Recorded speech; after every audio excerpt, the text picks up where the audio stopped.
தீங்கு நாளில் நாம் விடுவிக்கப்பட சங்கீதம் 41:1 சொல்லப்பட்டிருப்பது, சிறுமைப்பட்டவன் மேல் சிந்தையுள்ளவன் பாக்கியவான், தீங்கு நாளில் கர்த்தர் அவனை விடுவிப்பார். யோபு தேவனுக்கு பயந்தவரும் சிறுமைப்பட்டவர்களுக்கு உதவி செய்பவருமாய் இருந்தபடியினால் கனம் பெற்றவராய் இருந்தார். ஆனால் அவருக்கு தீங்கு நாள் வந்தபோது எல்லோரும் அவரை கைவிட்டிருந்தாலும் தேவன் அவரை தீங்கு நாளிலிருந்து விடுவித்து இழந்த கனத்தையும் ஐஸ்வர்யத்தையும் திரும்ப இரட்டிப்பு மடங்காய் கொடுத்தார். ஆமாங்க, வேதம் சொல்லுது, ஏழைக்கு இறங்குகிறவன் கர்த்தருக்கு கடன் கொடுக்கிறான்னு சொல்லி.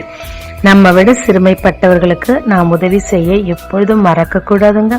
ஏன்னா நமக்கு என்று ஒரு தீங்கு வரும்போது அதை தேவன் நினைவு கூர்ந்து தீங்கிலிருந்து நம்மையும் விடுவிப்பாருங்க.